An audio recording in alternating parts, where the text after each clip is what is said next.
Okay, good morning all, good morning or good afternoon, should I say. Shalom, shalom to all my people, all my family and friends, Israelites, Muslims, whatever you may be. But to all my melanated people across the world, man, we come to you in peace and harmony and love. And we say shalom, shalom, hotep, whatever particular greeting that's your thing. But no matter what, here we are with the brother. With the brother Tariq, you want to introduce yourself, please? Yes, I am TARIK James Haskins. I am a Black Panther, and I am a former member of the Black Liberation Army. I spent 17 years in various American death camps as a Black Liberation Army prisoner of war. Wow, Yes, that's sir. that's huge. So where would we want to start? Would you like to start with? Let's start with your story specifically, and from your days before you joined the movement, and we'll just work our way there through a timeline, if we could. Yes. Uh, to begin with, let me say I was an A student in school, but I didn't know what was going on in the world. And so I joined the military. And while I was in the military, I was subjected to various discriminatory experiences. And the brothers told me, I asked them what was going on, and they said that I should begin reading up on the subject. And I did begin reading up on the subject. A matter of fact, I'll tell you, I was a jet engine mechanic. So I was in a unit, it was 203 guys, only three were black.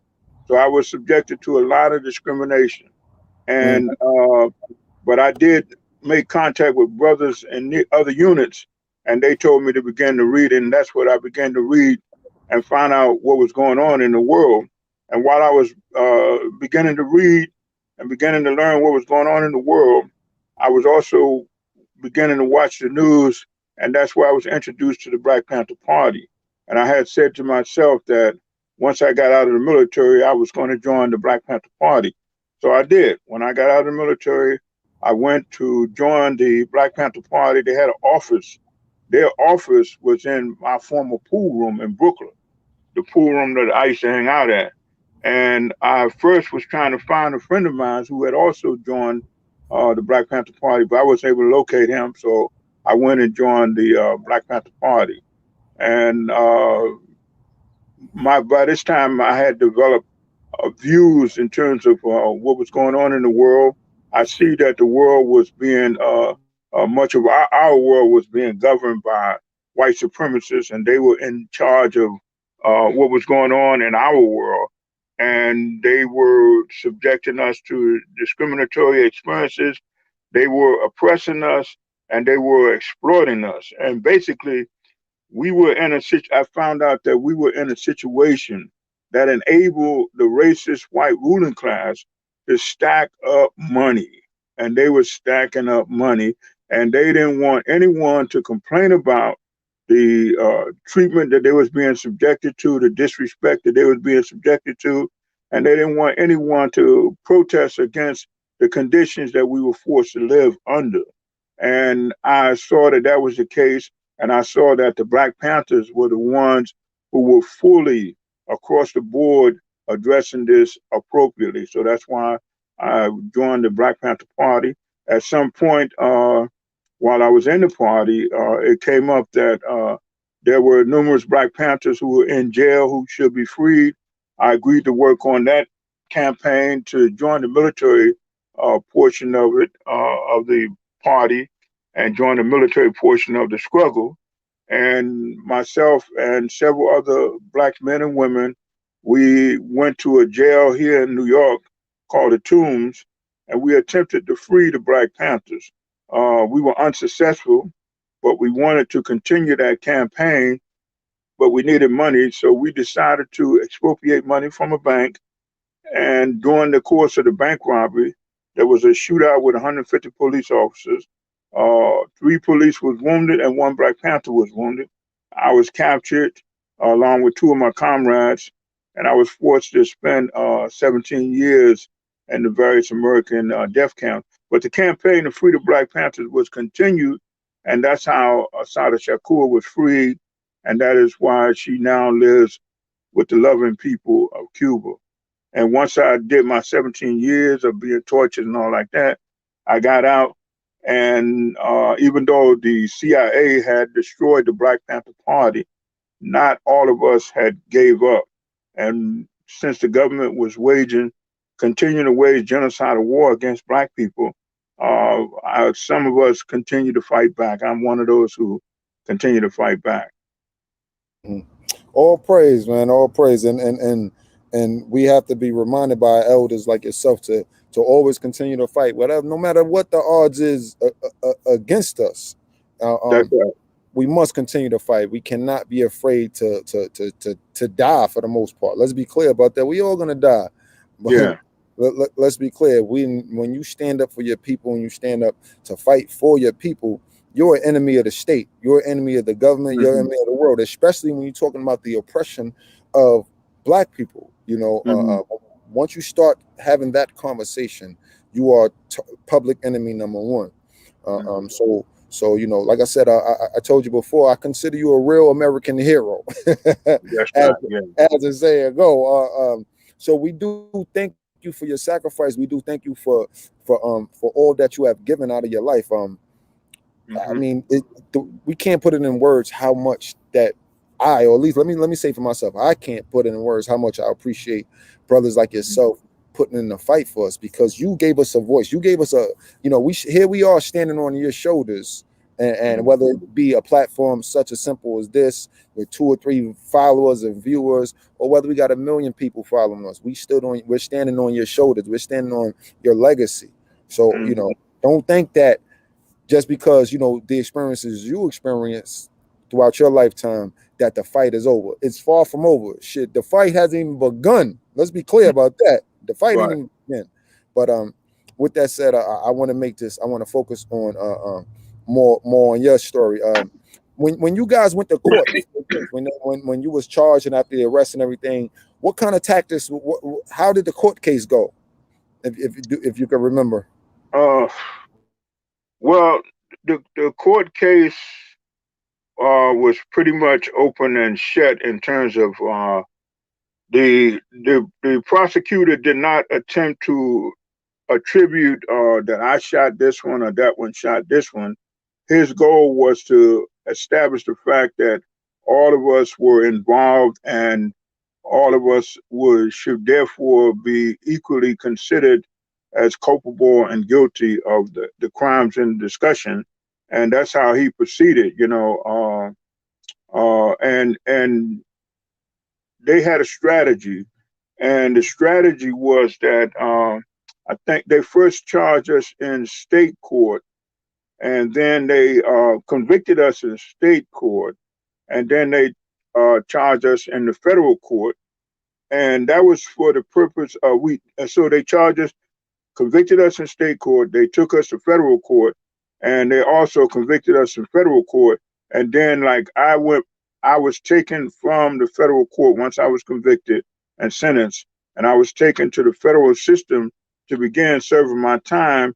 And the federal people were denying me parole because they said I had a previous record, and that's why they structured our trials the way they did. They tried me in state court to establish the fact that I had a record, so that when I went to federal court, the parole board could talk about I had a record, and they was denying me parole based on me having a record.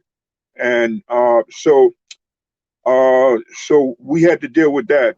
And their technocrats were involved right from the beginning to figure out how to proceed, and that's why they settled on the state court trial first, and then that was to be followed by the federal court thing. I had a very good lawyer, I could say that, a movement lawyer too. Well, all of us had movement lawyers, so they did what they could, and the fact that they had tried us in state court first actually created the basis for us to file an appeal and say that we had been double jeopardy. And the appeal courts agreed with us. And so at some point when I went to federal parole, I was released because they said that, they had no reason now to hold me. because they kept basing their denial of parole on the seriousness of the offense and the fact that I had a record, and I didn't have a criminal record. None of us had a criminal record prior to that particular case. Yeah, Right, indeed, and these are the tactics they use against us because, that's right. like you said, if you charge me in state versus federal, you give me I didn't have no prior charges. You give me a felony now here, and then you double charge me again in federal, and then what he's saying is they they uh they charge him as a predicate for one crime. like like that within itself is all the way wrong. But of course, what are we talking about? We're talking about white supremacy, ladies and gentlemen. That's It's right. nothing more, nothing less. So Hmm. for those of you who think that white supremacy doesn't exist, here's an elder telling you what it is, telling you about the past that you read about. So here it is. We have a contemporary of our Huey P and Bobby Seale and other brothers that was there. Here's a contemporary, here's a primary source, so we can hear the oppression and the things that transpired then, and then look at it for today and see that nothing has changed whatsoever. Or would you agree to that, brother? That's right. And I would just add this: when you receive a sentence and you go back behind the walls, you have technocrats that review your record to determine how much time you should do. And when the technocrats reviewed my record, it was agreed that I should do like 3 years. Even though I had these serious crimes, I was under 25. I had been to college. I was a veteran. And so that brought my minimum time that I should have done to 3 years. And that is why the judge had gave me a minimum of 5 years, because he worked on the parole criteria, and so he knew that the parole, once those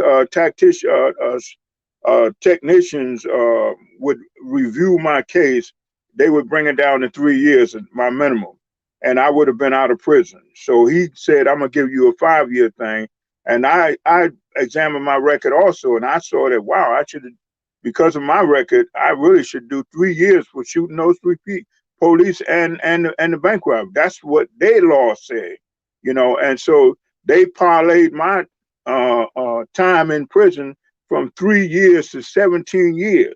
So you're talking about violation of the law. Those people were seriously in violation of the law, and they were talking about the seriousness of the offense, and I should do considerable more time.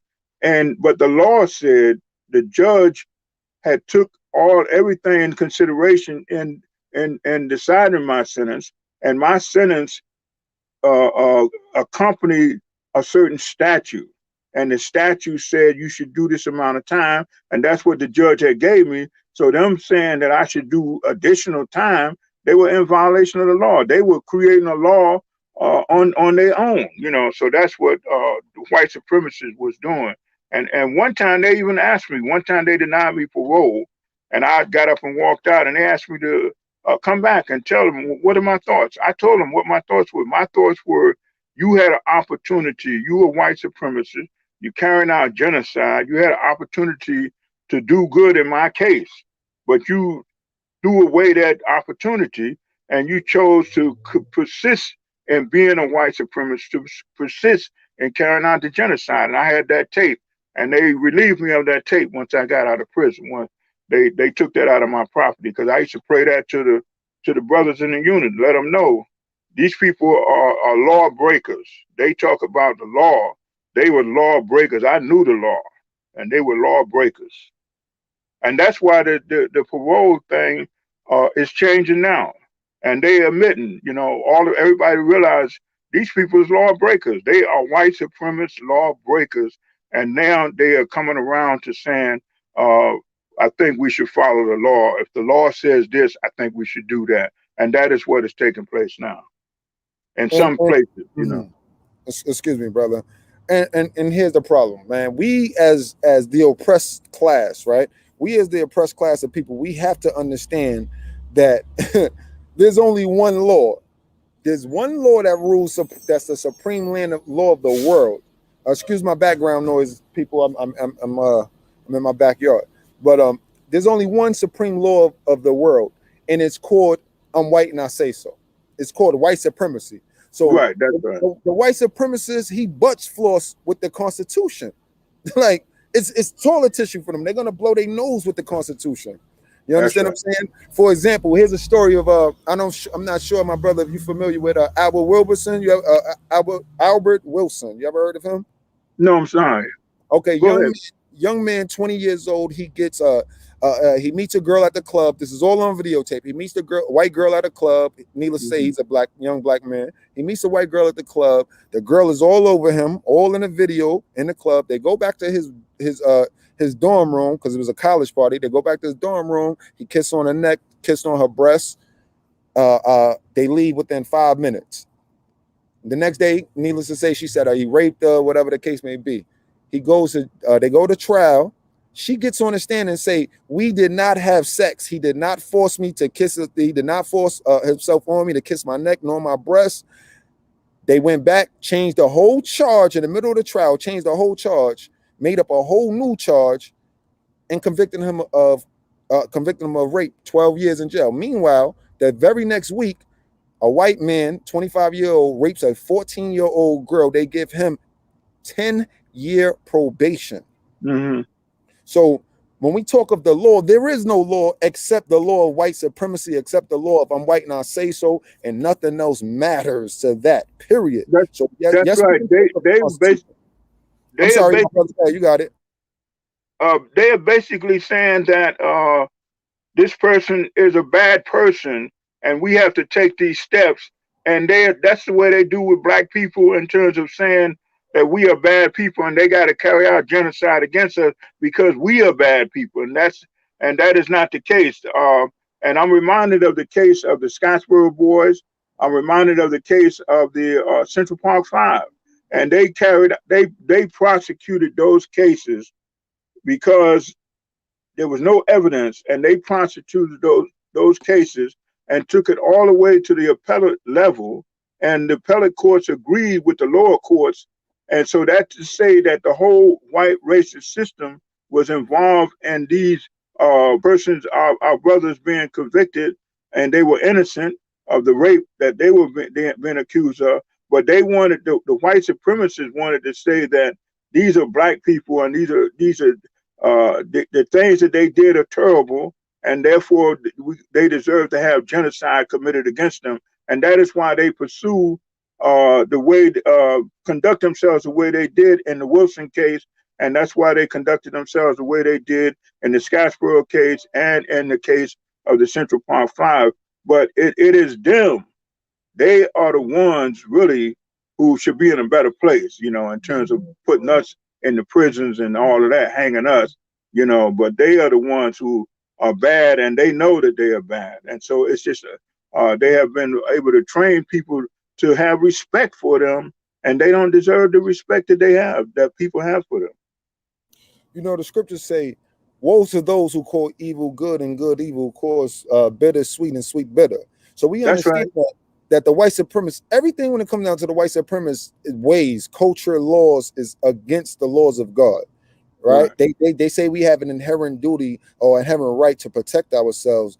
Yet, and then they write in the law, the Second Amendment, but yet black people can't carry firearms. It's a death sentence to have a firearm on you, even though it's constitutionally protected law. So again, I'm white and I say so trumps. I'm white and I say so. White supremacist law trumps all laws, and it really doesn't matter. But I want to get back to your story. I want to ask you about your experiences. Leading up from the moment you was convicted in your role, like what jails you went through or what penitentiaries you went to and so forth, and some of your experiences, some of the your interactions with other brothers and whatnot. If you can speak to that, please. Okay. Let me join my brother, and he just popped on. Uh, Mhm. uh, hey, shalom, my brother, shalom. Shalom, bro. Shalom, man. It's been up. I'm over.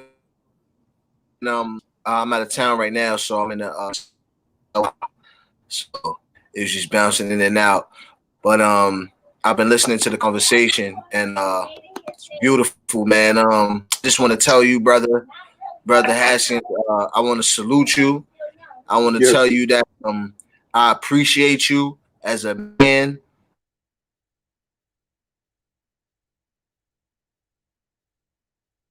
Yeah, he already stated that his Wi-Fi is not the best. So, but okay, but you know, just to continue what he's saying, I know his sentiments. I know where he's coming from. Saluting you as a man, as an elder, as an example, as a way we could stand and fight for our people. And we understand when you're in a place of war, there is no right and wrong. When you at war. All right. So when we're talking about liberating funds from a financial institution, that's just part of economics, as far as I'm concerned. right, You know. absolutely, Yeah. So absolutely. but back to you, as I said earlier, my brother. If we can speak to your experiences in the belly of the beast, you know. Okay, yes. When I was first arrested, uh, um, a matter of fact, you saw the picture of Black Judas and the Black Messiah. There's a Huh. guy in there named George Sams. He's an informer. They put him on my case, and so it took me a while to realize that I had to check up on him. I found out he was an informer. But after that, when I was in jail, I'll tell you a couple of things they did to me. One day I came out of my cell. I had first asked the warden, could I carry some papers with me to my co-defendant? He agreed. And so I came out of my cell with these papers. And, but I could see that something was up because usually when the people who came to get me out of my cell was usually three whites and one black. And this particular day was four whites. And they was looking like white supremacists. I'll put it like that. They was looking like white supremacists. So that made me suspicious. I didn't know exactly what they was going to do. But once I got out of my cell, one of them snatched the papers out of my hand and I didn't say anything. So they was looking at me to see what I had to say. I didn't say anything because they had violated, and that's only one thing to do. But I didn't say anything. So the guy told me, he said, "Listen, let me tell you something. God damn it, we run this place, and that white supremacist thing." I said, "Oh man, look at him. This is straight up. We run this, and when I tell your ass to do something, God damn it, you do it." This is what the white supremacist told me. So he said, "Now get your ass on." So I said, "Okay." So I walked on, and he thought I was scared of four of them.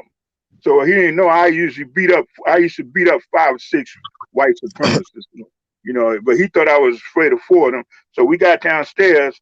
They took my handcuffs off and my leg irons off. And I told him, I said, "Officer, could I have a word with you?" And the white supremacist said, "Who told you to talk?" I'm saying, "Wow, this is how they got these brothers in this jail. Who told you to talk?" I broke him up, man. I broke him up. I broke his jaw. I broke his nose. And my partner was there. He teach karate. So we whooped about 20 of them. They had to get reinforcements to get us down. And then another instance of after that, matter of fact, once they knew we knew martial arts, one of Oh, their men, hold on, Tyree. Hold on. We ain't gonna skip over that. We can't what? skip over that. That's a movie right there. Oh, right, That's the okay. So movie right there, man. you say, go That's the ahead, real go ahead, Black Panther right there, man. brother. That's the real Black Panther. That's the real Black Okay. Panther. But his buddy came in my cell. He said, "Haskins, I want to talk to you." I don't know if I could say this to your audience.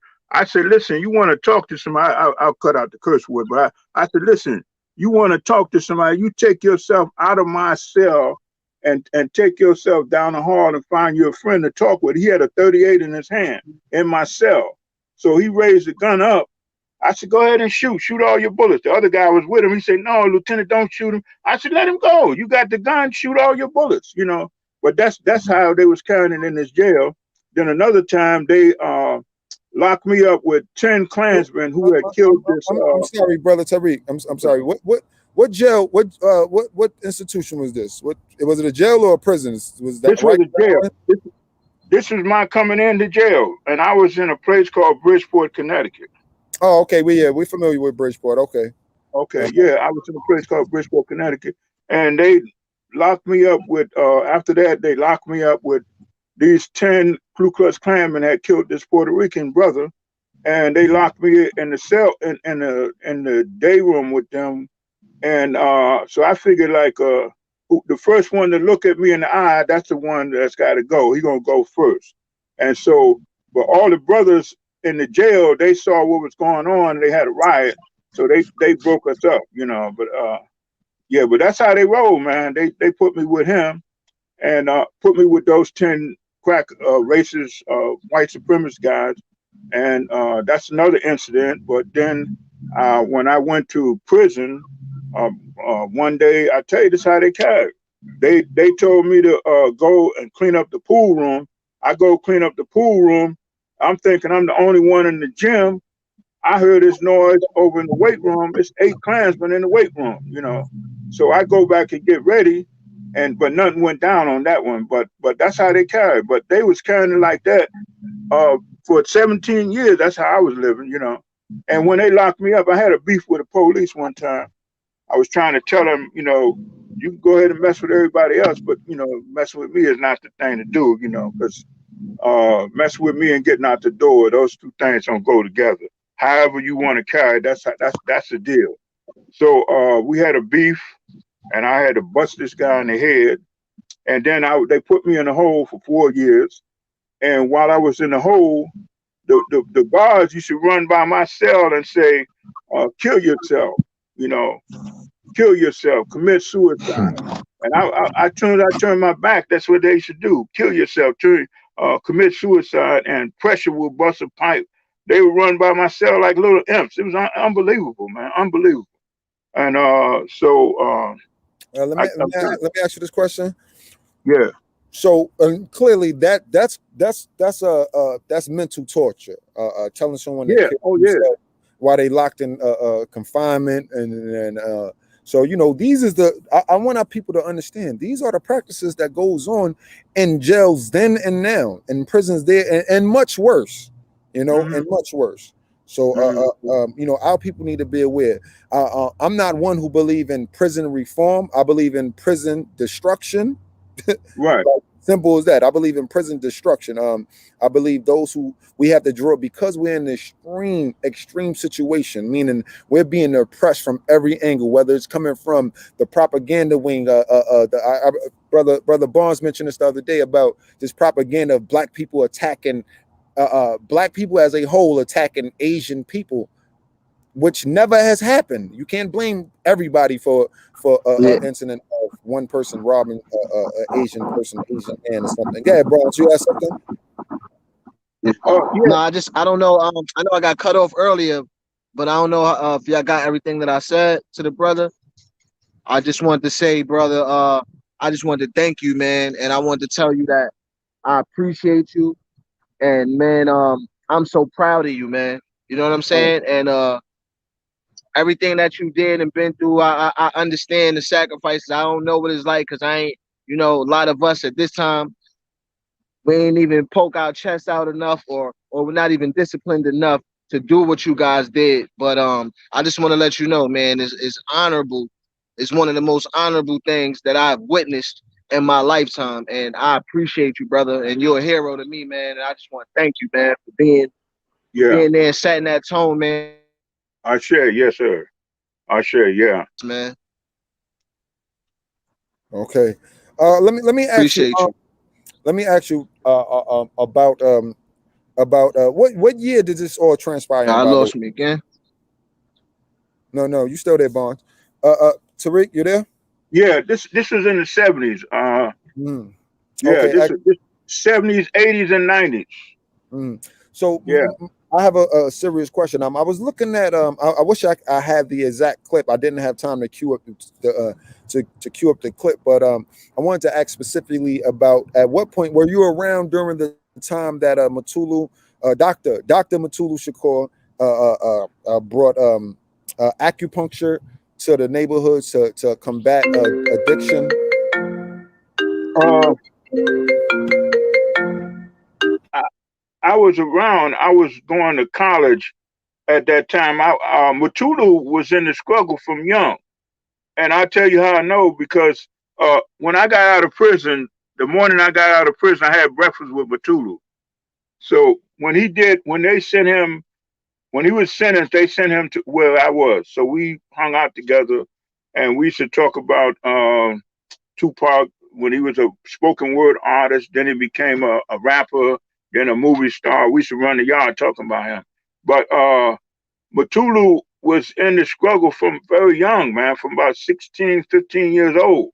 And so, no, I didn't know Matulu when he introduced the acupuncture there, but and as a possible solution, as one solution to the drug situation that Black people was experiencing. And he had did much admirable work in the medical field, but I didn't know him at that time. No. Okay, all praise. Let me bring people up to speed if they're not aware. It was not the Asians, it was not the Chinese, the Japanese, whatever. It was Dr. Matula Shakur who brought acupuncture to combat the drug addiction, heroin epidemic that we was experiencing as Black people in America. So he brought acupuncture to us. He's the one who enlightened us on these things, and they never give Dr. Matula Shakur any credit. They don't even. They hate to, when it's our people that's revolutionaries. They hate to call them doctors. Yeah. Whether it's Dr. Khalid Muhammad, Dr. Martin Luther King, Dr. Huey P. Newton, Dr. Matula Shakur, these like our true heroes, and the white Yeah. supremacists have, let me say that, the white supremacists has no heroes. And this is why they make up heroes such as, when you talk about X-Men and Wolverine, right? Wolverine sensei was a gentleman by the name of Ogun. And everybody know African spirituality. That is the god of Ogun, is the god of war, is the god of metal. And just so happened that Wolverine's bones are made of metal. So this is clearly, not calling Stan Lee a white supremacist, but we do understand the mentality of white supremacy as a whole is to steal other people's culture and call it by another name. So again, I don't believe Stan Lee may be a direct white supremacist, but again, I will say that him stealing Black people's culture and making a profit off of it is not a good look. But as I was saying, we have true heroes in the flesh. Oh, We don't have to make all them up. right. All right. Yes, we do. They, the white supremacists, their heroes are not really heroes. Andrew Jackson, they got a statue of him across from the White House. Andrew Jackson is responsible for killing 3,500 elders and children. That's their hero, Old Hickory. He a tough guy because he killed all them elders and little children. They regard him as a hero. Uh, George Washington, he had a big plantation, and he was a enabler of the system. He was a very vigorous enabler of the system.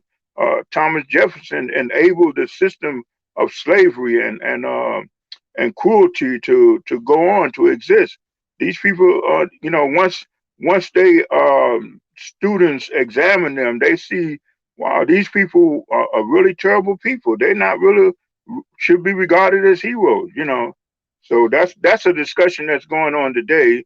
They introduced the 1619 project and the other project they introduced because people are examining these people who the white supremacists are projecting as heroes and seeing these persons should not be regarded as heroes.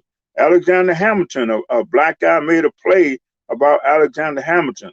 Alexander Hamilton enabled this system, this very brutal, very cruel system to continue on. How can he be regarded as a hero? How can a person, a Black, non-white person, any person, how can any person touch him and, feel that Alexander Hamilton is worthy of respect and admiration? It's just, they have, so they have other heroes. They have white people have heroes. John Brown is one. I could name a few, but those are the heroes. But to white supremacists, they project, as I say, Andrew Jackson and those persons as being heroic figures, which is not the case.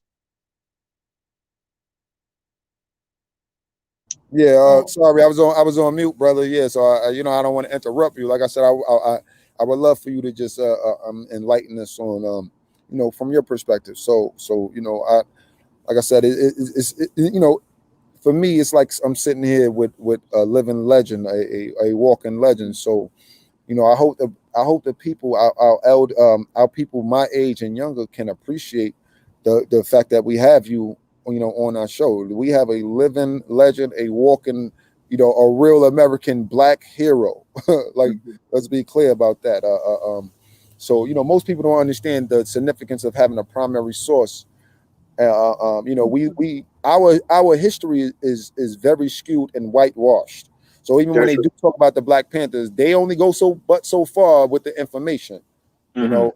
So again, I never learned that Matulu was the one who brought acupuncture Mm-hmm.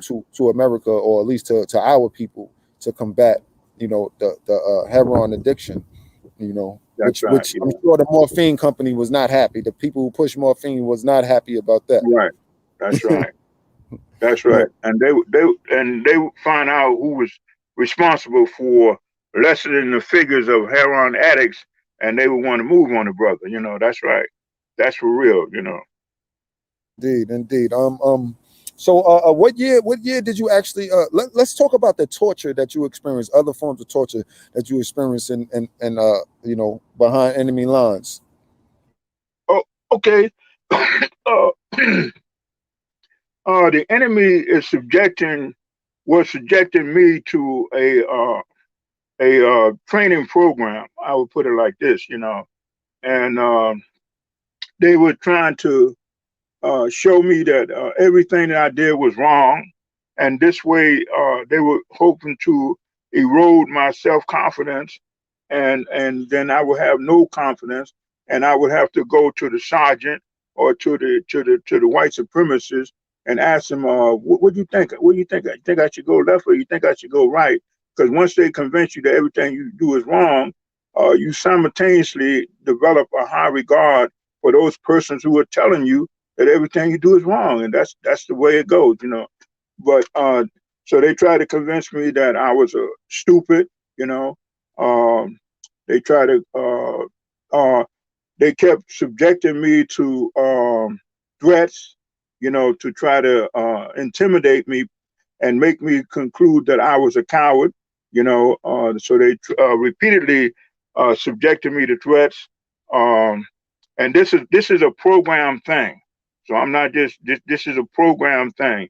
The threats to erode my self confidence, and they trying to let me know that I was just a thing, a worthless thing in the scheme of things, and I was just a black guy in a white society, and I was a worthless person. So they wanted me to arrive at that conclusion that I was a worthless person, and this is part of the training process, and to scare us. Another way of intimidating us, they would run through the hall and tell everybody to face the wall, and run up to people and tell them you're not facing the wall, and you got to look at the wall. And when we come by, and that was to train us to yield to them and want to run away from them rather than have a confrontation with them, because they would always be 5 or 6 against one person like that. So that was one of the intimidation tactics. Also, as I say, they would set me up with the Ku Klux Klan. Um, um, the Ku Klux Klan and the White Aryan Brotherhood tried to set me up with them to get me killed, and to also put me in a permanent state of intimidation, to be too afraid to go forward on achieving my objective. So these were the program objectives that they did, and they tried to make me into a perfectionist. And the way they did that was they would do everything wrong around me so that I would correct it. I would see that this is wrong, I would correct it. This is wrong, I would correct it. And once they was trying to make me a perfectionist, and so once I would have became a perfectionist, I would have been my own worst enemy because I would have been around telling people you should button your shirt and you should do this here and do that there. And people would not want to have anything to do with me once I would have became a perfectionist. And that is why they wish to train all of us to be perfectionists so that we would all become our worst enemies and we would have these high standards and all of that and create problems for ourselves. But that's what they did. But also they, I tell you, one of the things that they did when I was locked away, they had me in a cell where the toilet was leaking all the time, so I couldn't get off the bed. So I had to spend time in the bed. And then they had me with the cell with the lights on 24 hours a day. And once, they have it so that once they had a whole unit. It was a torture unit. This place was a torture unit. And they would have me with the toilet running. So I had to stay on the bed 24 hours a day because the floor was wet with the water running through it.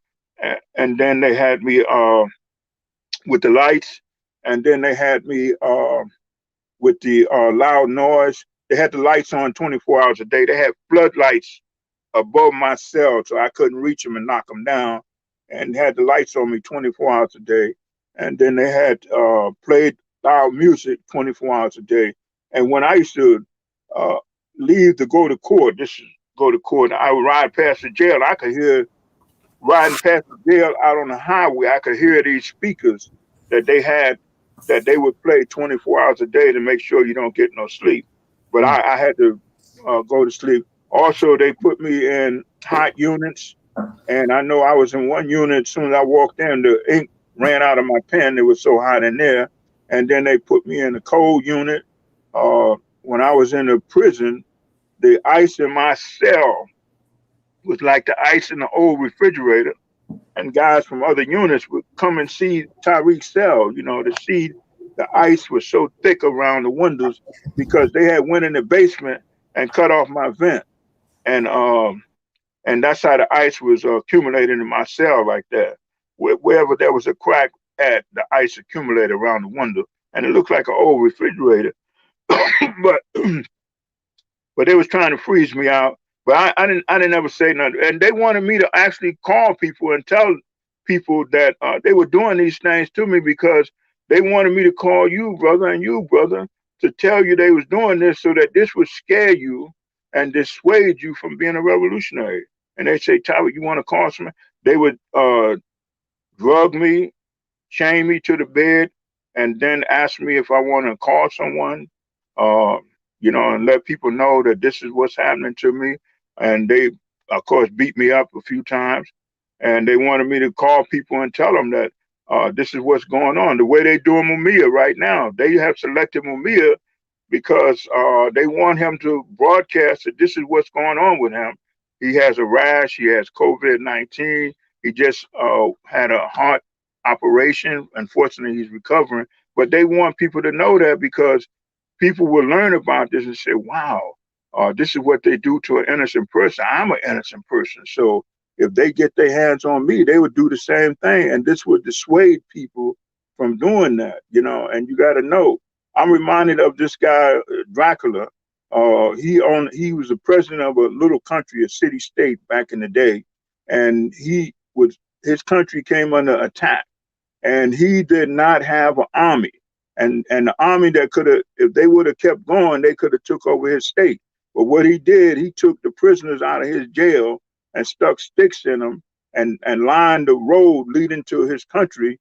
And the invading army saw these people groaning and moaning, and they became afraid because they said, if they catch me, this guy would do the same thing to me. And the army turned back. But had they went forward, they would have saw he didn't have, it was only him and his partner that was going to fight for the country, and they couldn't have withheld the army if the army had got past their own fear, you see, and that's what they're doing to black people, and that's what they're doing to potential white revolutionaries is to create this wall of fear, and they wanted me to play a role in it. I didn't call nobody. I said I'd rather be killed and go home in a box than to call anybody to dissuade them from becoming a revolutionary. That's why people never knew that I was being tortured all my whole 17 years in prison. But those are some of the things that they did. Okay, let me share my screen. I want to show something because you said something very significant, and I want the people to understand the tactics of these people. Sorry guys, that's my background noise. Let me share my my screen real quick. Okay, can you guys see the screen? Yeah. Can you see the screen, brothers? Okay. All right. So listen, torture methods with sound. How, because this is what you mentioned, if I'm not mistaken, how they the loud music, the bright, the bright lights 24/7. These are forms of torture. So just in case somebody is asinine is just enough to say, oh, Lloyd, music can't, or loud noise can't make you, isn't a form of torture. Well, let's just see. This is Medical Daily, all right. So this is a source, medicaldaily.com. Torture methods with sound. How pure noise can be used to break your psychologically. Okay. Sound torture. Let's just jump down. After details emerged regarding the U.S. Military's use of torture during the Iraq War, common methods of physical torture include waterboarding, hooding, and physical abuse came under immense national and global scrutiny. The use of torture remains a widely debated issue when it comes to the threat of military detainees. Music torture is currently banned by the United National Convention Against Torture, but it is still permitted under U.S. law. The United National Convention Against Torture defines torture as an act by which severe pain or suffering, whether physical or mental, is intentionally inflicted on a person for such purposes as obtaining from him or a third party information or a confession, punishing him for an act he or a third party has committed or is suspected of having committed, or intimidating or coercing him or a third person, or for any reason based on discrimination of any kind when such pain or suffering is inflicted by or at the extingation of or with the consent of acquiescence, meaning silence by agreement of a public official or other persons acting in an official capacity. So there we have it. Sorry Yeah, for the. Yeah, excuse me, brother. Go ahead, you got it. I just wanted, brothers. I just wanted to read. that's right. Here in America, abroad, they have banned torture, sound deprivation, sleep deprivation, and things of that nature. So here it is in the what you say in the timeline was the 70s, 80s, and 90s, right? So Right, yeah. here in this in America, here it is, they are torturing our people. And if they were doing it in the 70s, they was doing it in the 60s and the 50s and the 40s and so forth and so forth. So let's be clear about this thing. This is your brother, this is your father, this is your uncle, this is your cousins, this That's is a everybody fact. you know. Can I ask you one question? Yeah, go ahead, my brother, you got it. That's an interesting fact, brother. And that's what Go ahead. You want to I'm sorry. No. I want to ask you a question, but you're trying to Okay. get real fast. Okay, but that's also done to make prisoners commit suicide too. Because when I was in there, I was in the control unit, and when they got it, Yeah. they was able to separate me from the other prisoners, and that's when they was running by talking about kill yourself, uh, um, pressure with bust a pipe, and playing the noise. All of that is designed to make people commit suicide, and that is why so many of our people are afraid of them. Because the white supremacists, they're openly crazy. They like the craziest. I study psychology, but the people in the crazy house is nothing compared to the ones that's out here. The white supremacists that are really the leadership of white supremacy. Compared to the crazy people in the crazy house, these people like a zillion times worse. It's unbelievable, the people you're dealing with. Because I was with them. I seen them carrying ears around. When I was in Vietnam, I know they have ears for necklaces and all that. I know how they are, you know. Well, I'm sorry. Go ahead. That's right. Okay. Yeah, the brother Barnes. During that time, right? Go ahead, brother. You breaking up again, dude. Brother, you there? Yeah, Okay. I'm here. No. I I'm took, waiting on trying to see the brother Barnes. He had something he wanted to ask. yeah. It's this hotel. It Yeah, was, man. it was working good when you was outside, brother. Actual 70s. No, it's not sounding good, brother. You might have to go out and come back in.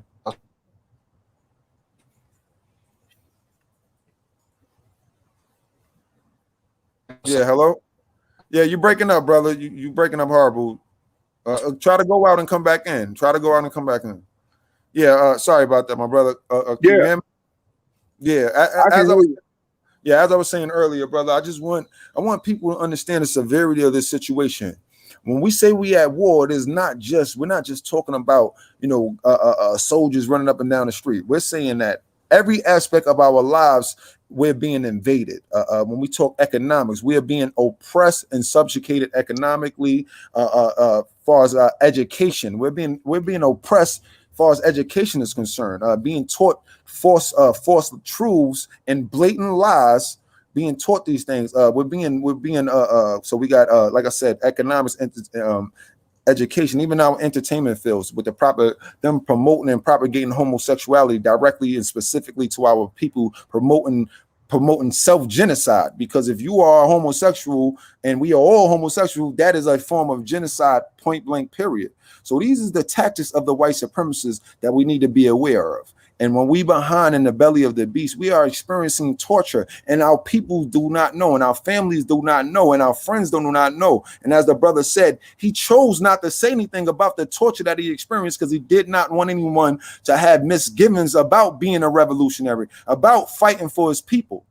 So understand, this fight is not about me or you. It's not about it's about all of us. It's not about one particular group. We got brother Barnes back in. Brother, you want to ask your question? Yes, man. I'm sorry.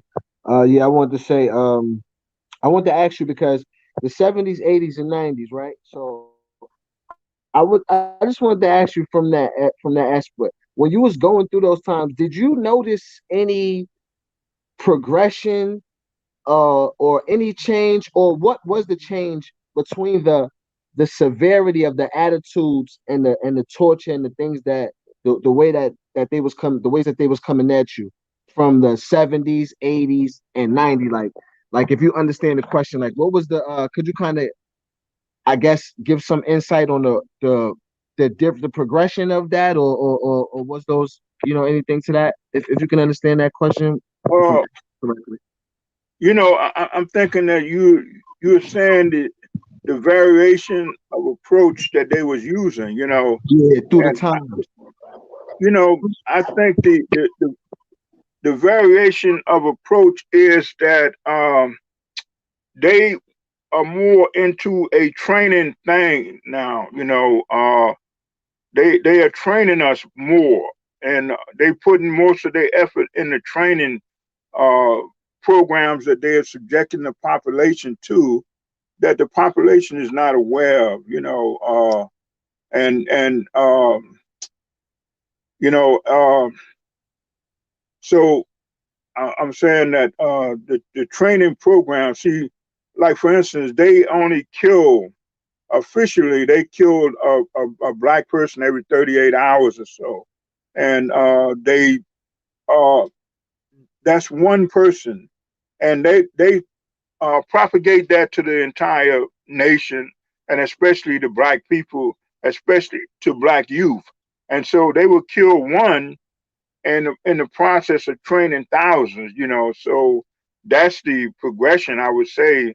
They are clear about the training course that they're on, although a lot of people are not, but they are moving more into that.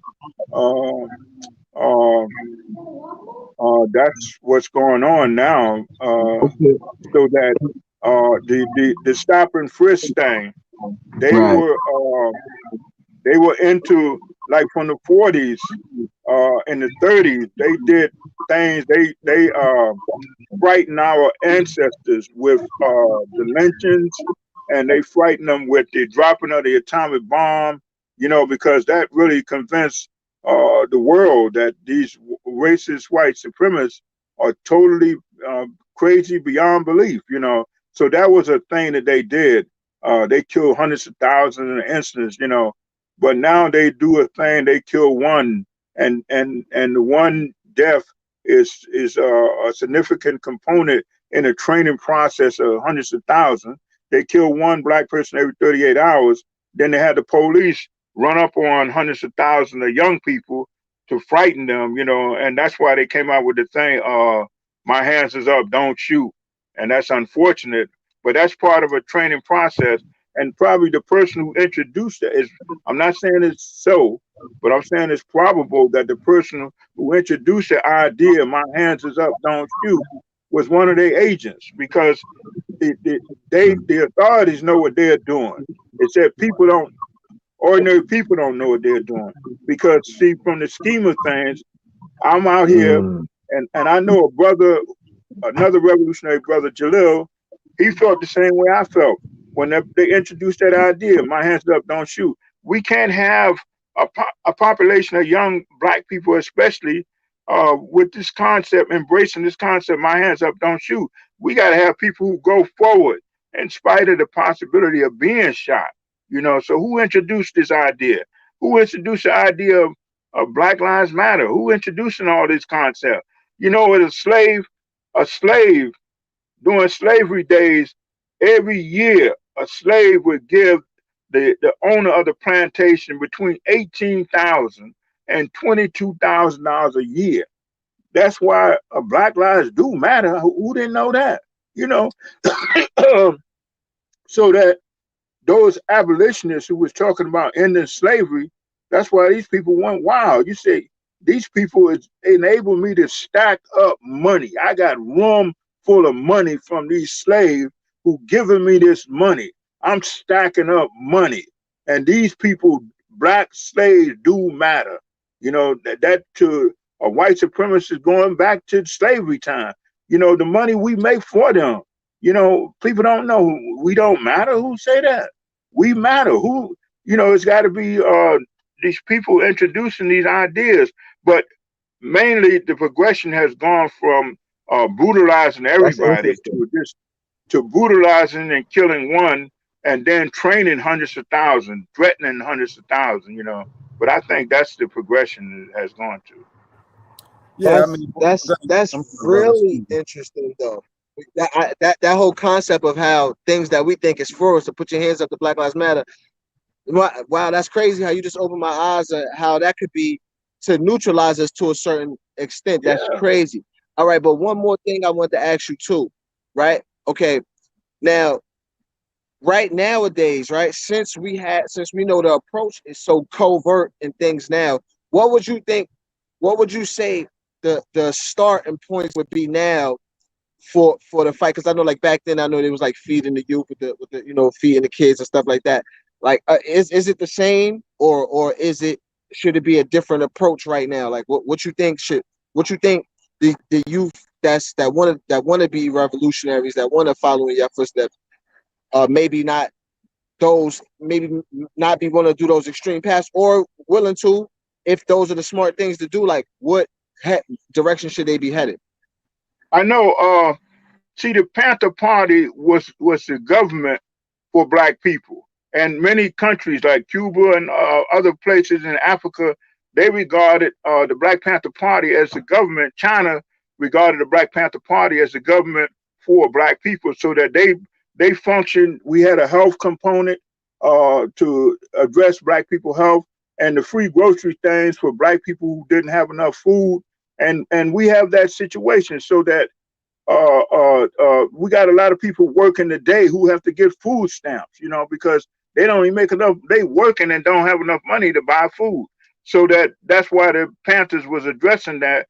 But we want to address all of those things, and we want to also know. I think a couple of important things is we got to tell our parents uh, that the the way people have been raising children, the mechanics of it produces persons who are suitable to live in this society without rebelling, to yell at the kids, to beat them. Boy, I told you, girl, I told you, all of that. And you little slime bucket, and you look at you, you ain't, you just that, you just a pile of something. We can't do that to our children because that produces people suitable to live in this kind of society without rebelling. These people grow up, they want to join the military or they want to be the boss in the company. And what about what about other black people who are being tortured as African people? What about all of that? Uh, in the prison system, they're being tortured. What about that? Because if you don't address that, you're going to find yourself in that position, and nobody is going to be available to help you. So that we want to tell our parents that the old way of raising children, yelling at them and beating them and calling them a little bastard, you little bitch, and all that's got to be cut out. Because we it's so few of us who are fighting back. It's two of y'all and one of me fighting back. The rest of the people, they on some other vibe. I got to get this BMW, because their parents told them you a pile of something. And they trying to show, no, I'm not a pile of something. This BMW, this worth 2 or 3 of y'all, so they got to get the BMW. They got to have the champagne. They got to have the big cigar.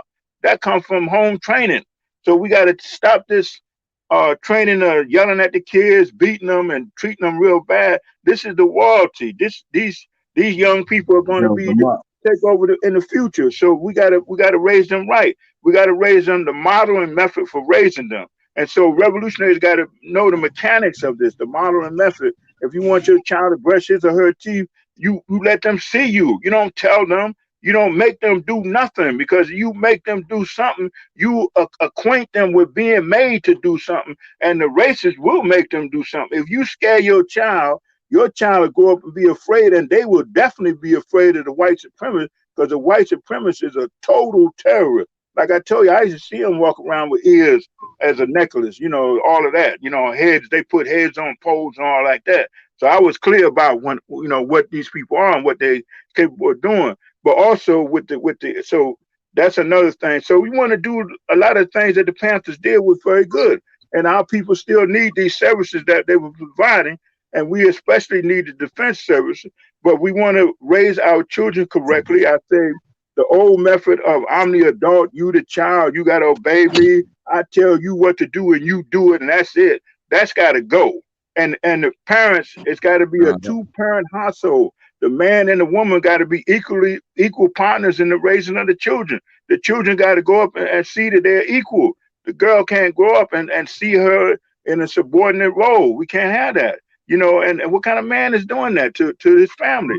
And then we got so the model and method of raising equality in the household, and then in the school system, we want the curriculum of inclusion, and that's good. But we also want to call our schools knowledge acquisition centers, because when you say schools, everything is political. When you say school, you say teacher, superior person, student, inferior person. You acquaint them with being that hierarchical type structure, a stratified society. You acquaint them. So we got to have a knowledge acquisition center, and that is they come into class, and the person who dare to assist them in acquiring knowledge would tell them, you're going to do from page 4 to 8 today, and that person would leave and let them look around. Because when I went to school, if the teacher is there and you look to the left or the right, he run up to you with rulers in his hand and whoop you. And that's creating people suitable for living in this society. So we got to be clear about that. We got to cut all that out. And the knowledge acquisition center, as I said, the person who assisted them in acquiring knowledge, he say, you do from page 4 to 8, and they would leave. So the student can look around, and nobody gonna beat them. They could talk, and nobody gonna beat them. Have free to talk in the class, free to get up and walk around, free to dress the way they want. All this freedoms that they don't have. We take that for granted because we don't know everything is political. So those are the things we got to address also. So that the Panthers were trying to deal with. So we got to deal with that. raising the children in a new way, and calling our schools knowledge acquisition centers. And we got to incentivize our children, because most kids, when they go to school, especially black kids, they just know that they supposed to be there from 9 to 3. No one tell them, listen, we need you to write books. We want to hear what you got to say on any subject. We need you to learn math and make new cell phones, make new airplanes, make new trucks, all of that, make new TVs. That's why you here, and that's why we got to treat them like royalty. You can't make them, boy, I told you to sit down, and girl, you sit your ass down. You can't have raised kids like that and expect to make revolutionaries out of them. Excuse me, Tariq. Let me interject, right? Because that's dope. Yeah. See, this is the thing, right? We have to remember, this is why it's so important to call a spade a spade. Do not call it a upside down heart. A spade is a spade. Listen, when we're taught to beat our children, we only learned that from the slave master. That's right. We wasn't taught to raise our children with love and patience and care and concern. You know what I'm saying? Now, honoring them. Like that's that's how royalty does. That's crazy, that because both of those answers that you gave, brother, is just, they both, because you got ideas sometimes, you got ways to figure out, and then sometimes with somebody will give you, a great person to give you a great idea, and what it could do is curve the, make a left turn or curve to what you thought, you know what I mean, and give you better possibilities, man. You did that with both of those. I understand you've been in y'all been witnessing this, and you've been a part of the struggle for a while. You've seen it progress, so you've been able to look at it from a vantage point, man. But that's dope. I hope whoever's watching this is we go live Dennis Boat right probably at least twice a week, but Sunday for sure. And I hope everybody's appreciating this, man. This brother's is giving some answers and dropping some jewels, giving some motivation. But go ahead, Ray, you wanna? Yeah, I wanted to ask a question, right? From your perspective, right? This not a right or wrong thing. It's more or less from your perspective. When you look at our people as its totality, right? That's what? I said when you look at our people in its totality, right? Not as individual, but as a people group, would you say we have progressed or we have failed? From the days of from the days that you got into the fight to now, would you say we have grown closer to how can I say? I want to word it right. Have we grown closer to unity, or have we gone further from unity since the days of the civil rights movement? Well, a lot is underground, because we are under such surveillance, man. That so a lot is underground, man, and so wherever I go, I see the unity. I see a lot of unity. But the enemy has succeeded, quite a bit in terms of training our people, and I tell you, the thing that's wrong with our people is that our people are ordinary people. That's what's wrong, and they can be trained. They can be trained this way or that way, and that's what our problem is. No one is born a revolutionary. Everyone is born an ordinary person, and then they are subjected to training after they come into this world. But so I see good signs and bad signs. So I'm, because the enemy controls so much. What is seen on TV is all controlled. Like I see. Let me show you. I see a woman. I see a black person who's a news anchor person. So people would say, wow, we've come a long ways. We got this news anchor person. But then the woman who is a news anchor person, she says, it seems like I always get the animal stories. And so I know why they gave her the job. They gave her the job because they're going to train people to think of us as animals.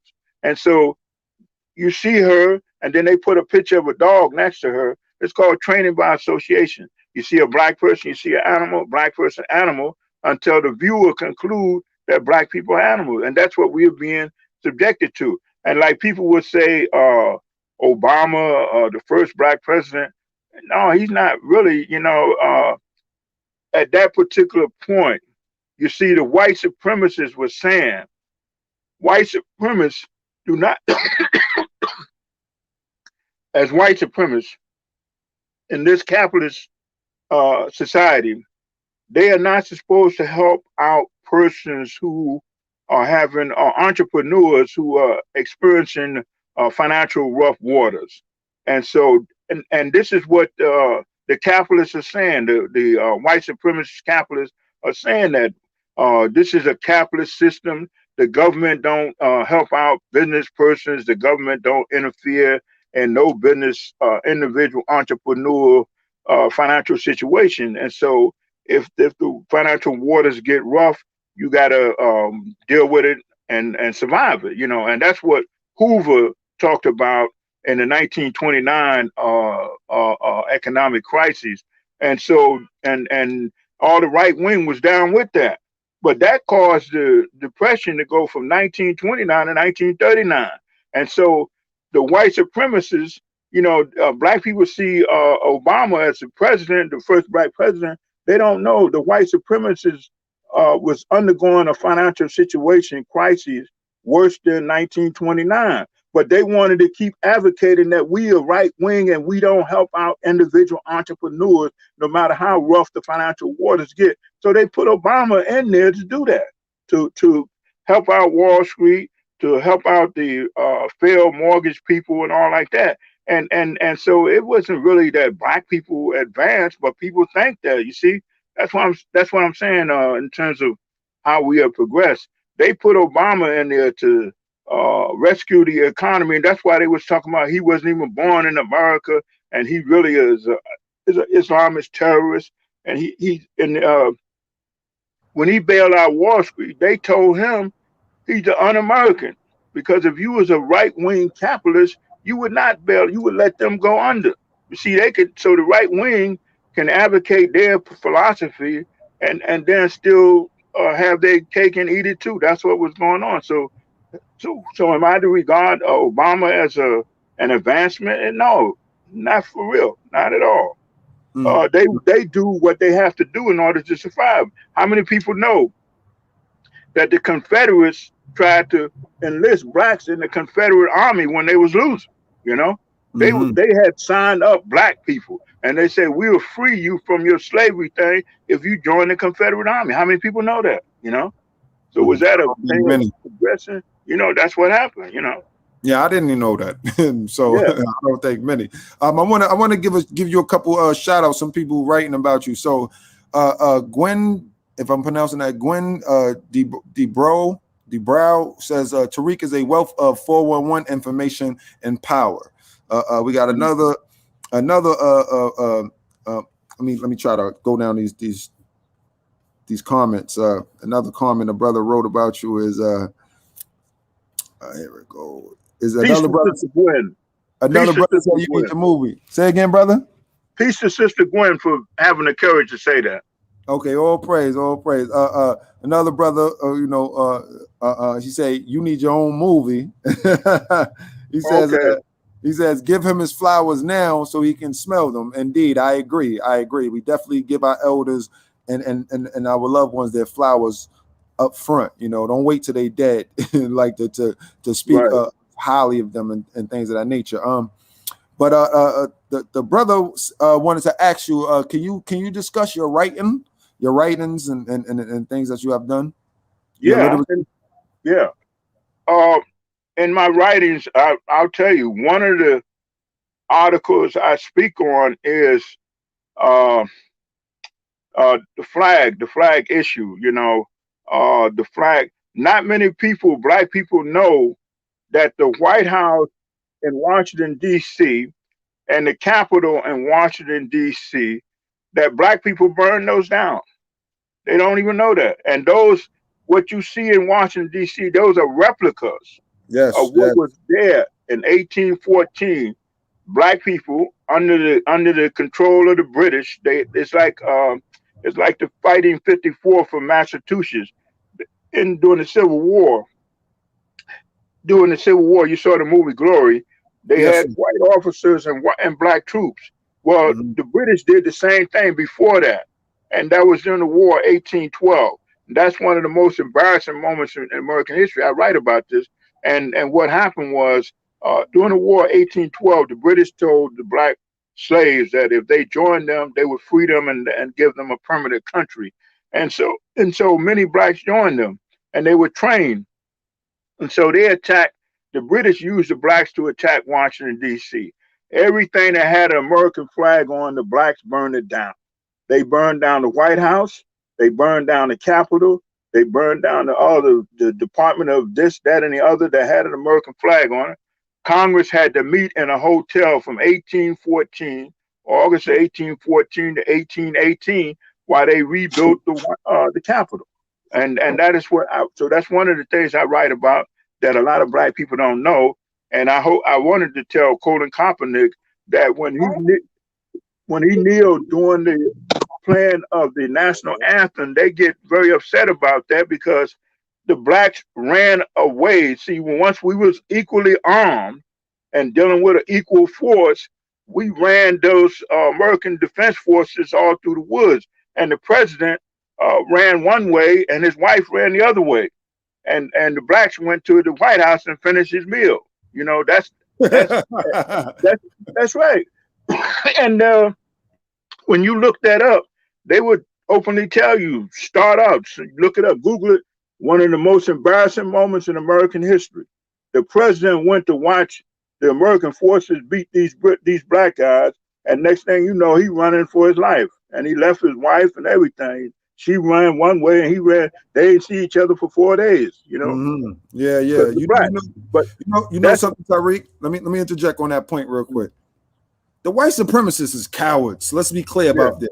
yeah, They will never, like the military, right? You being in the military, me being in a National New York National Guard, right?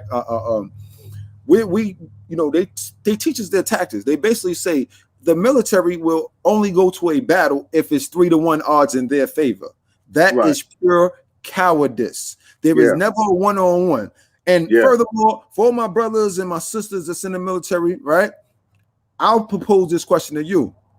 Before you go to the war and kill and die for the white supremacists, right?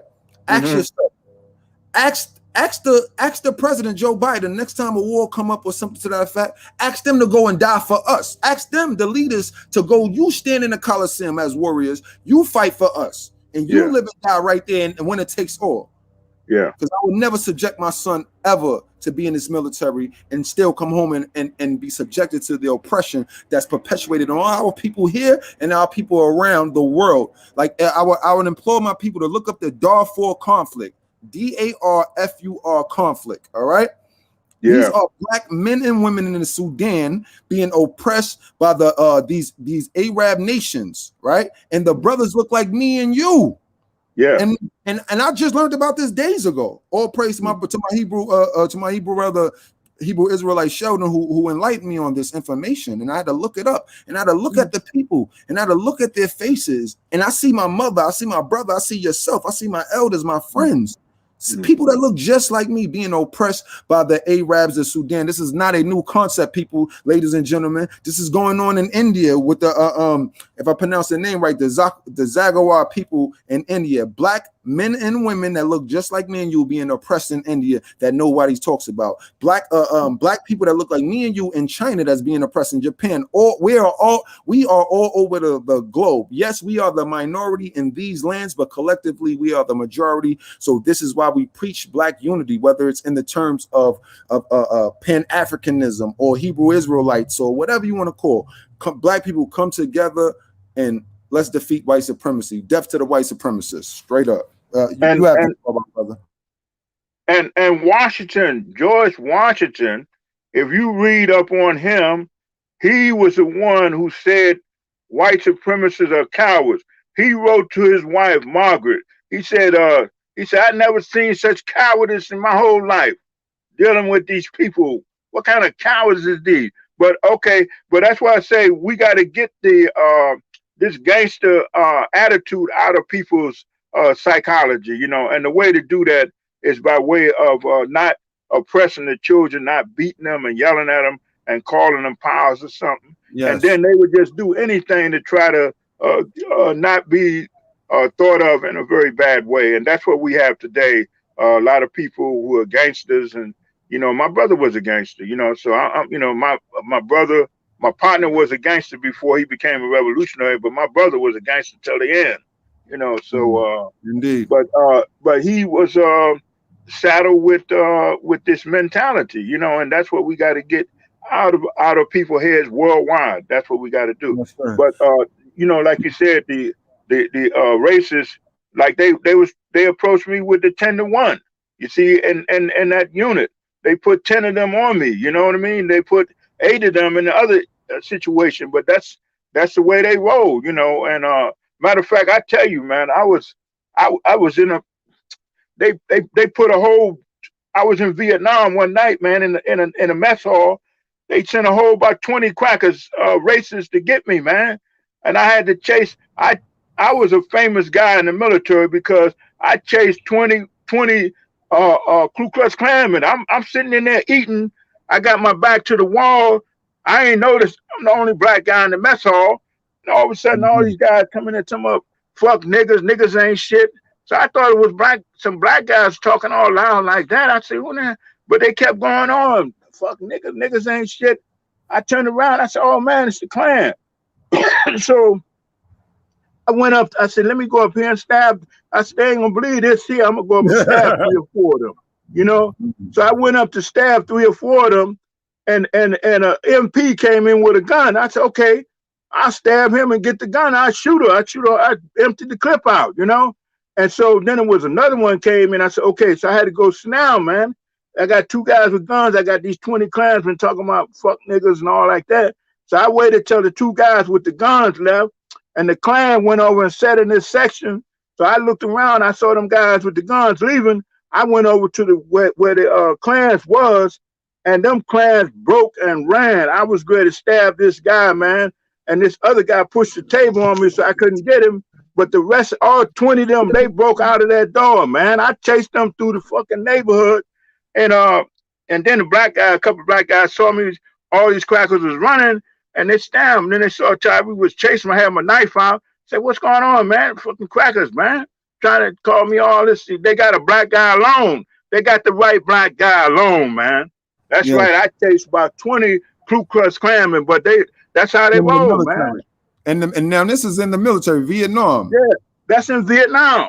Exactly. So what I want for people to understand is, right, whether it's the military, whether it's the hospital, whether it's the courtroom, whether it's the schools, they're everywhere. The white supremacists everywhere. Let's be clear about this. So when black people, when we defend the actions of the white supremacists by deflecting, by using white supremacist terms such as, what about black on black crime? What about the people in Chicago doing all the killings? Those are white supremacists. Let's stop there. Let's stop there.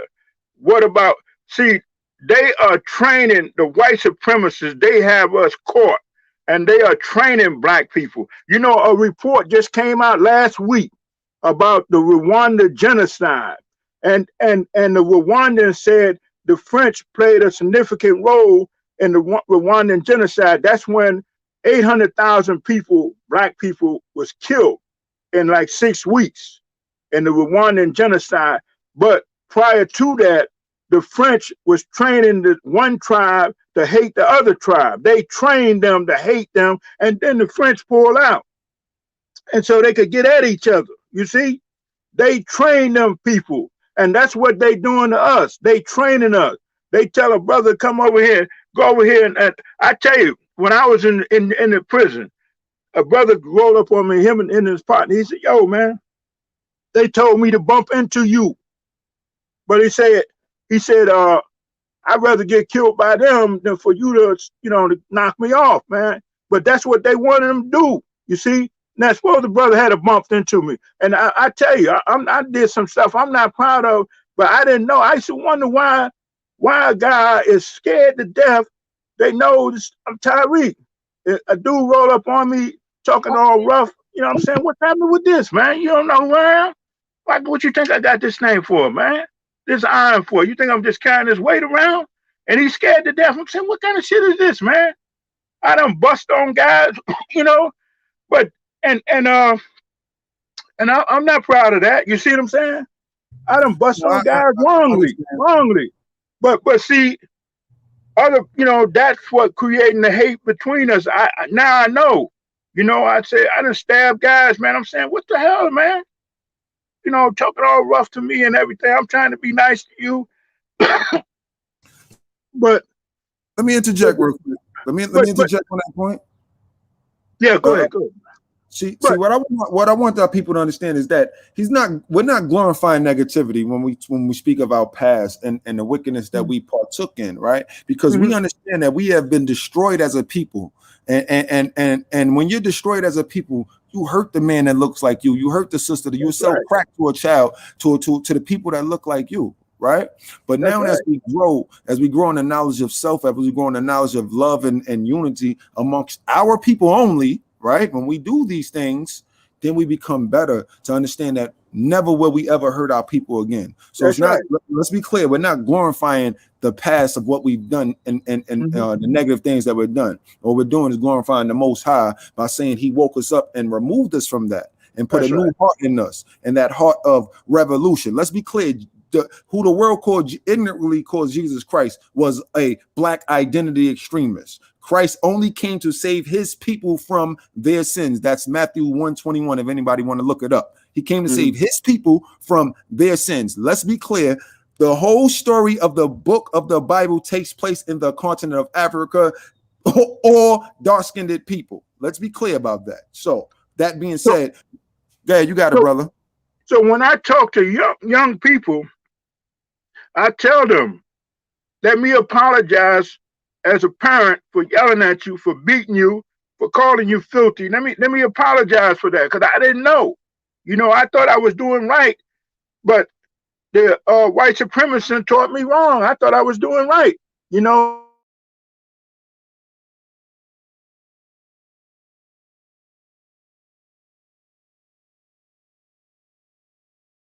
Okay, guys, we're having a little okay. You technical lost? difficulty. Yeah, we lost the elder. We lost the great elder.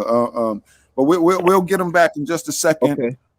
We'll get him back in just a Yeah. second. We're gonna get ready to power down anyway for this episode. We're gonna have to because we're gonna have to Yeah, do yeah. another part two. We already at 1:30, bro, almost. Okay, I'm gonna get the brother back in before we sign out, please. I mean, Uh, uh, you um, know what I mean? Yeah, he's man, he's ill, bro. He's yeah, he's a wealth, like that sister said. Yeah, he's a wealth for 411. indeed, no Sure. problem. We go live. I don't know if Dennis Boatwright, you still in here. We go live at least like we go live every Sunday. The show is Sundays between the hours of 12 and 4, like some days Sunday, because we think about changing the time to a little bit. Mhm. Uh Okay. I'm Yeah, sorry, Monday. brother. my thing cut out on me.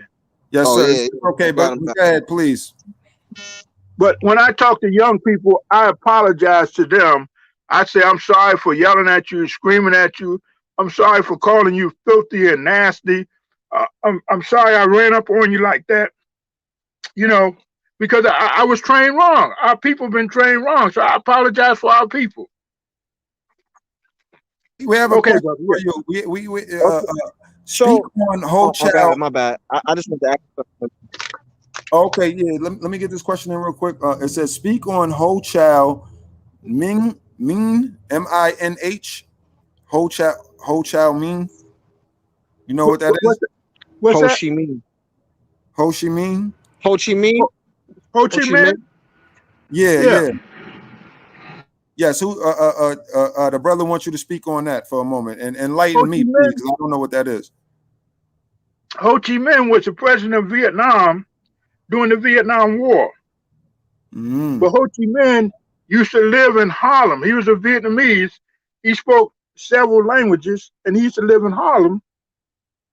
He used to go to 125th Street and listen to Marcus Garvey. And so, because of his experience in America, he let America know he's never going to give up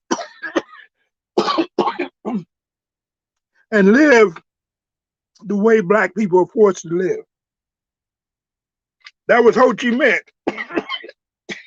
He was born the same day as Malcolm X, May 19th. So Yeah.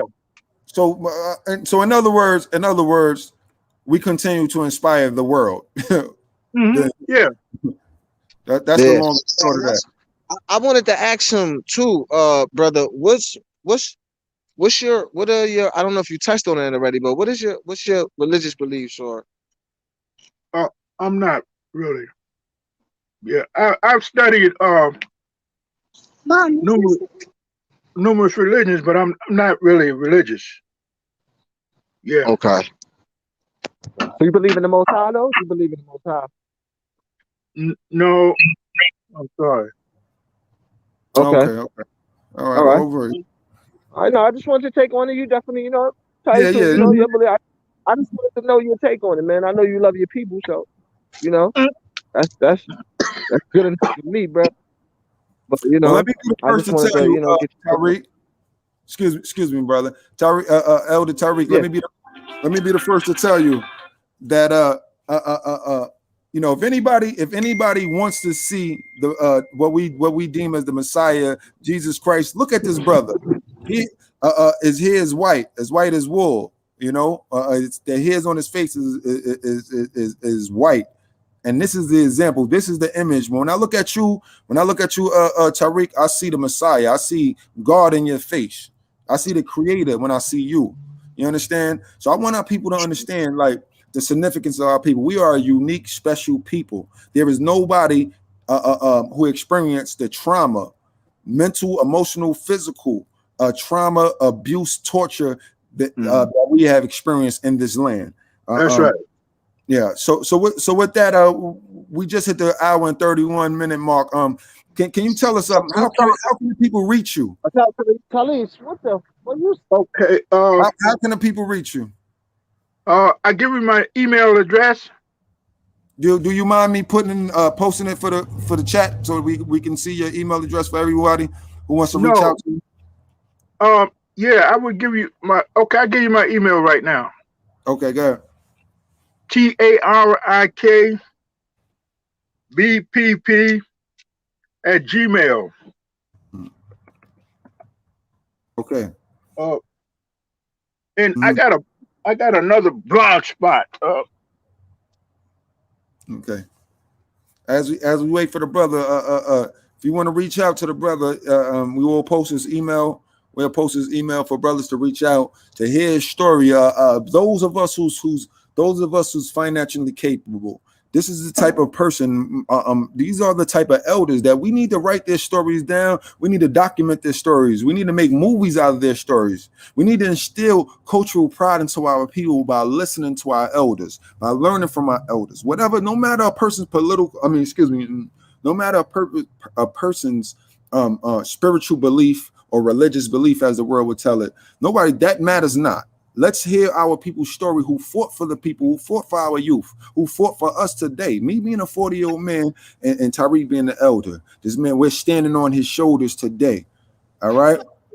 Brother Barnes, you got something? Unmute your mic. Yeah, I just wanted to say, I just want to reiterate what I said earlier, man. I appreciate the brother, and man, love you, brother. Your inspiration, proud of you. You know what I'm saying? And I hope the younger generation and people that's watching this and see this, be inspired and be motivated and get some knowledge on how to do it, man. He said some powerful things. And if you got your kids, let's keep our kids. Okay, we lost the brother Packy, brother Barnes. But just to repeat that email, Tariq BPP at gmail.com. At gmail.com. Yes, okay, perfect. Now you were saying, Tariq, that you wanted to add something? Well, my blog spot. Uh-huh. I don't know if you could write it down. Could you? Yes, I can write it in here. Go ahead. You ready? Yes, sir. HTTPS://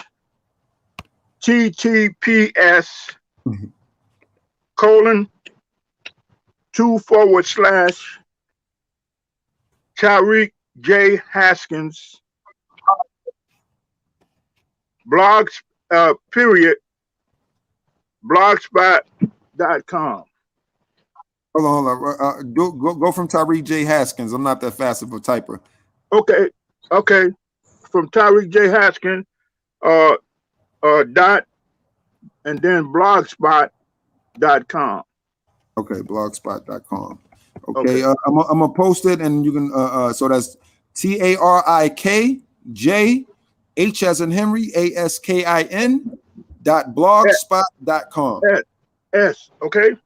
Oh, put an S at the end of your name. Yes. Haskins. Okay, Haskins. Okay, all right, perfect. Yeah. I'm gonna post it right now. I don't know if you can see it, but we will display it on the show. For brothers, please contact the brother. Let's get in touch with this brother. Let's make this brother a household name. Let's make this brother's story known to the masses as an example, as a walking, living, breathing legend, a hero to our people. Now. Who we at some point we have to draw a line in the sand, and we don't bend. We don't bend. At some point you have to do it. So as the brother is saying, when it comes down to a teaching of our children, whatever the white supremacists say, do the opposite. That's right. All right, Tyreek. Before we sign off, you got anything else? Any final words that you want to say? Any shout outs you want to give? Okay, they are subjecting us to the pain that we are experiencing because they are stacking up money, and they do not deserve to be respected. Okay, Mumia, Russell Maroon Schultz, Sundiata Acoli, Asada Shakur, they deserve they deserve the respect for their intelligence and for their courage and for the sacrifices. That's right. So this has been good talking to you brothers and talking to the family the way we had our discussion. Yes. This has been very good. So okay, I love you, and know that our political prisoners love you, and peace and love. Okay, all right. Thank you, my brother. I appreciate having you. Brother Barnes, you wanna say something? I guess he's in a mix, Robin. Can you unmute your mic, Brother Barnes? Can you hear me? Well, he's in a movement, Tyreek. But okay. We're gonna sign off. And again, Brother Tyreek, we appreciate you. We appreciate your sacrifice. We appreciate the work that you put in and the pain and suffering you endured in the name of our people, in the name of love, of the love for our people. Okay, this is not an individual fight, guys. A race is a team sport. It is a team battle. It is a team war. So let's be clear about this. Anybody and everybody who speaks against the oppression of our people can and will be political prisoners. Okay, they can come and get me today and you tomorrow. So if you don't speak up today, you might not have a chance to speak against the oppression tomorrow. Okay, so I would ask our people to reach out to the brother at Tyreek J Haskins, .blogspot.com. Please reach out. Here's his email, TariqBPP@gmail.com. Did I say that correctly, sir? Absolutely. Okay, excellent. Is it spelled correctly on the board? Yes. Okay. TARIK. Yes. Yes. Okay. Wonderful. And we have a brother named Abdul Haq that we will be introducing on the next show or the next following show to converse of things on the same topic. We are going to partake in this battlefront of fighting for political prisoners. All right, these are the elders. These are the people who have fought for us. So let's not forget them. Let's do not allow political prisoners to die in prison. Okay. Any final words, my brother, before we go? Nah, just thanks, man, and everybody tune in. Y'all follow, like, and subscribe to the channel, man. We're gonna keep doing this. We're gonna build this intellectual dialogue, and we're gonna see you again, brother, too. We're gonna have you back, man. Hopefully you be a part of the family, man, and keep dropping some gems on us, man. Yes, sir. Okay, my brother, the great elder Tyreek, we appreciate you. I wish we can. Let's all give him a digital round of applause, please. If we can, give brother a round of applause and a salute to the brother. Salute. King. Thank you again, Elder Tariq, for coming on. We really appreciate it. We really love you. Everybody that's in the chat too. Peace and love. Salute y'all, man. Thanks to y'all, man. Got Okay. 7 with us right now. All Shout right. out Shalom, my brother. Yeah, so I want to thank the brother Tariq for being on. I want to thank the brother Barnes for participating, and he's moving around with his family and doing things of that nature, and he's still dedicated to bringing out this information to the people. All right. Yeah, they mad at me. I'm gonna get back to this vacation, man. All praise. Do your thing, my brother. All right. Yeah. Shalom. Shalom. Shalom. Peace and love, y'all. Peace, y'all.